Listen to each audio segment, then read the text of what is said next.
Welcome, friends. Today we're going to be looking at mind control. What is mind control? Why is mind control executed on the population of this planet? So mind control is the influence of another person's thoughts and emotions to produce an effect that will benefit the practitioner of this kind of mind magic. Mind control is mentally and emotionally manipulative, and it hides the truth of the underlying effects or causal factors. People are deceived with a false version of reality. They are then influencing others without their knowledge for personal gain. It is selfish, and therefore mind control is sorcery. Mind control can be soft or hard.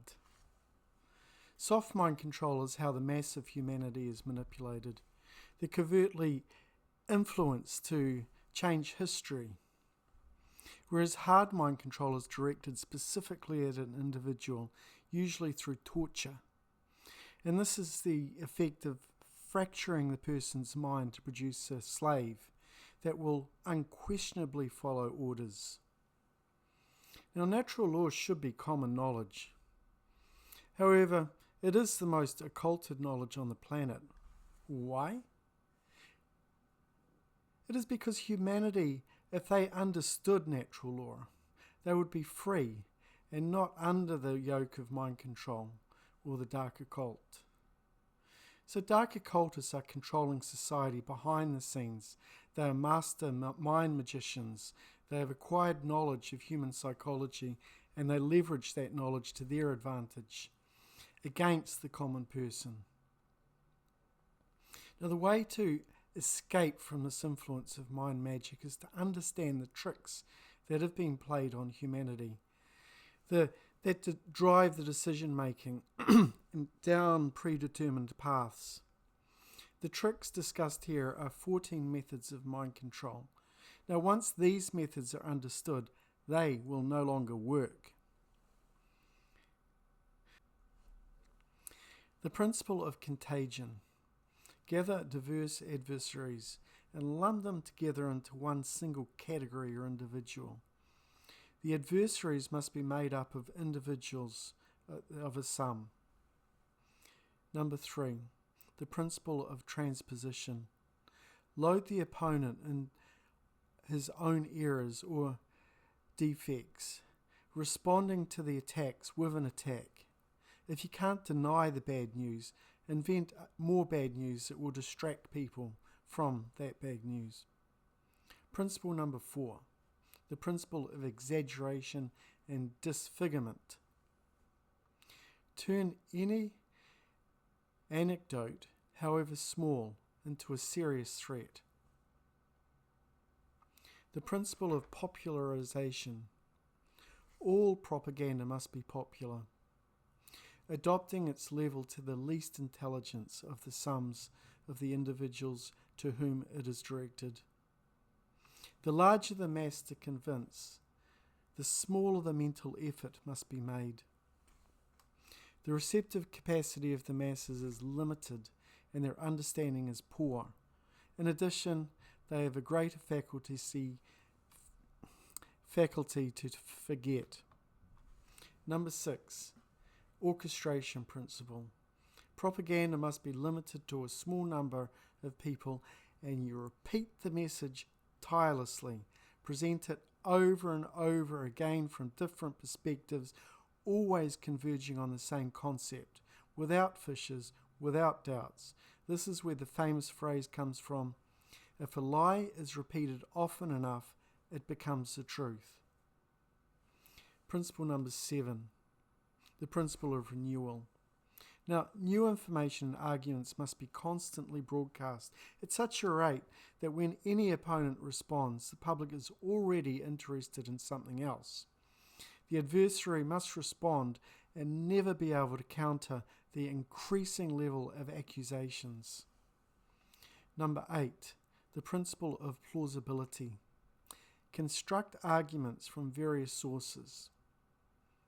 through so-called balloon probes or fragmentary information. the principle of silencing. Silencing on issues on which there are no arguments and disguise the news that favour the adversary. Also, counter-programming with the help of related media. Number 10, the principle of transfusion. Now, generally, propaganda always operates on pre-existing substrate, be it a national mythology or a complex tradition of hatred. Now, guide those prejudices. It is about spreading the arguments that can take root into primitive attitudes. Number 11, the principle of unanimity. Convince people that they think like everyone else, creating the impression of unanimity. Now, don't forget history.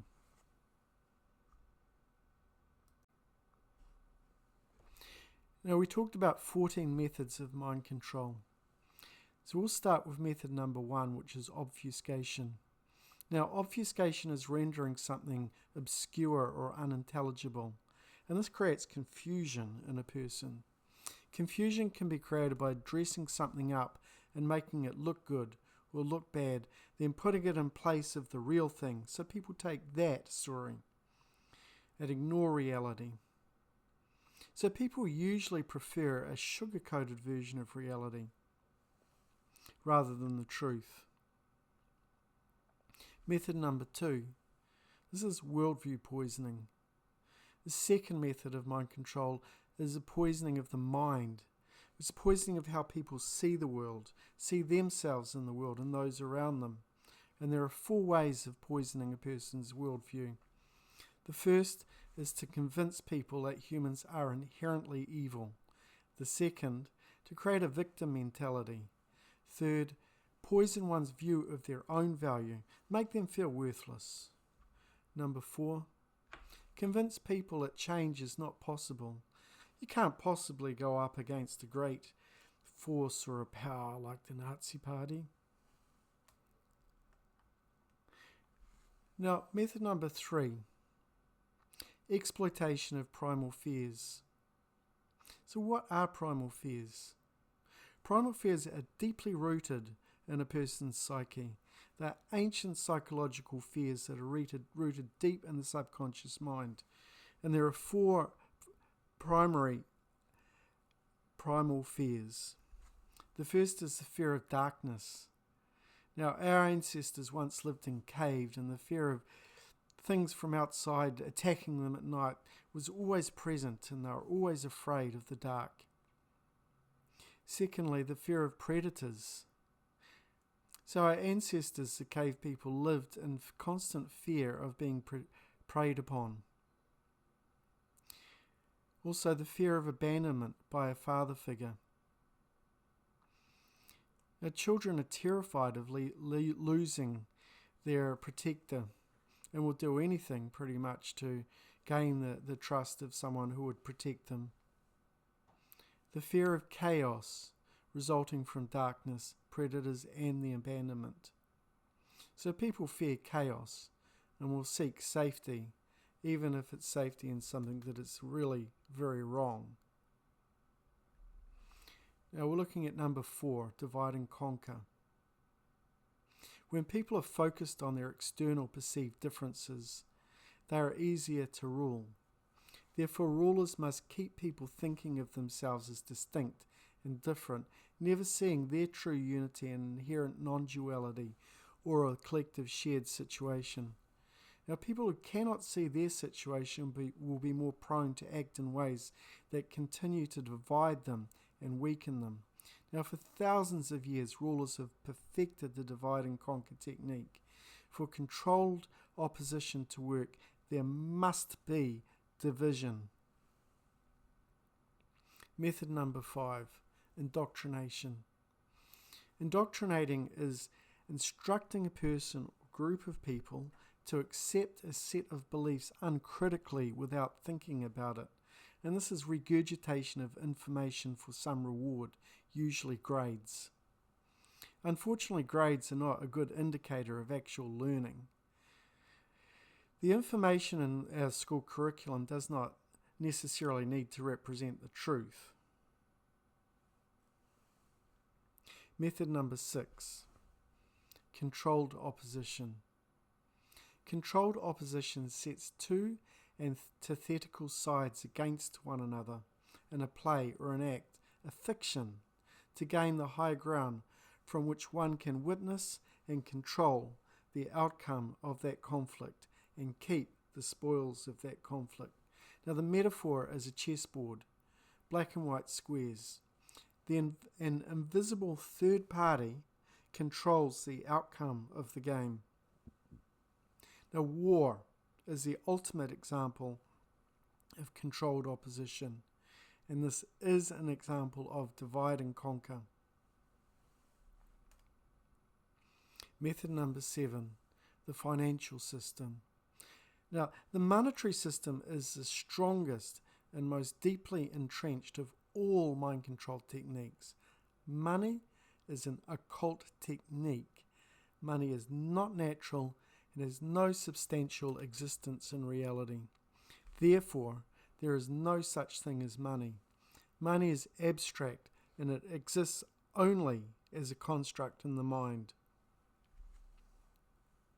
Almost everyone is under the mind control of money. Now, you could call that a religion, the religion of money.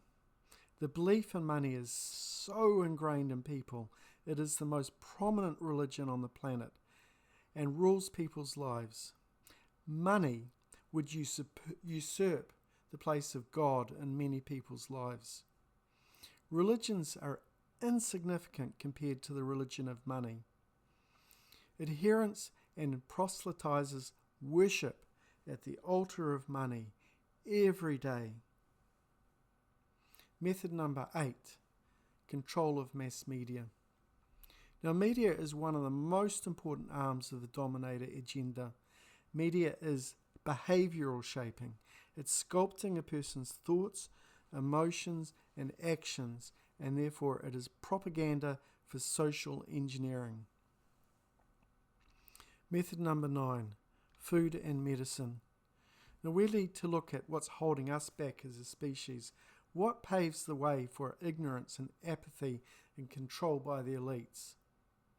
Now, if we're going to emerge from this mind control and from this dark state of consciousness that we're artificially being held in, then we need to be conscious about what we put into our bodies, into our mouths through food, drink, and medicine, and be mindful of what we read, what we watch, what we listen to.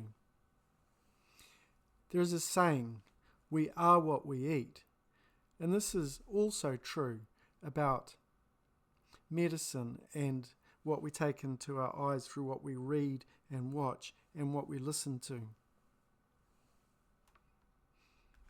So what we take into our bodies through our 5 senses becomes our food. Food for the mind, food for the body, food for the heart. Therefore, garbage in equals garbage out. Now, food is one of the most important things, and it's one of the things that we have a modicum of control over. We can control our eating habits. We can overcome bad habits, but it takes willpower. Most people are focused in a profound state of ignorance about what is good food, what is good to take into their bodies, their minds, their ears, their eyes, and the effects that all of these things have. So, consequently, people are eating toxic garbage and putting garbage into their minds. And this generates ill health and ill well-being, and a sickness and an apathy. Method number 10, the illusion of time. At time, it's hard to see this, but time is an illusion. Time isn't based on anything real. It's fruitless to focus our attention on the past, which is completely gone, cannot be changed. Focusing on the future is equally pointless and just keeps people in a state of anxiety over what may happen. And it's equally pointless to be focused on the future that has not yet arrived. The power lies in the present moment awareness, because the future has not yet arrived. Time is a spiritual currency. We can say that we spend our time. Therefore, time is a form of currency in this respect, because we get something back in return for the quality of the time that we pay attention to. Method number 11. Denying the truth, fear of taking action, and the fear of being ridiculed. There's a huge effort to keep people focused on money and banal media and entertainment. And most people don't rebel because they don't realize that they are being controlled. It's like a prisoner not being aware that they are in a prison. So the purpose of the fallen agenda is to keep people in this narrow band, this narrow frequency of consciousness, and prevent them from spiritual evolution. Number 12, religion. Now, religion is one of the most significant ways that people have their psyches manipulated and twisted by the occult dominators of this world. Religion is always a controversial topic. However, when you start to investigate the esoteric meanings of behind religions, you understand that religions are a form of mind control. It's an occult technique of binding. Over thousands of years of mainstream religions, they've perpetrated deceptions and misinterpretations, and they're hiding critical information through doctrines and dogmas. Now, I'm addressing church at the highest levels. I'm not talking about any single church or a pastor or a preacher, any mosque or any temple in particular. At that level, most ordinary people attend. The problem is at the highest levels, the people that create these religions. Method number 13, subversive symbolism. The symbolism is a wordless language. It's rooted in form and archetype, colour and vibration. Symbols bypass the conscious mind. They speak to us at a subconscious level, at a deeper level of our mind. We can understand the intended message once we become literate about these symbols and choose whether to take or reject them at a conscious level. And until we become conscious of what symbols mean and how they are used in specific ways to elicit and manipulate our behaviour, then we are powerless to protect ourselves against those who may wish to use symbolism as a mechanism for suggestion and mind control. Method number 14, chaos sorcery.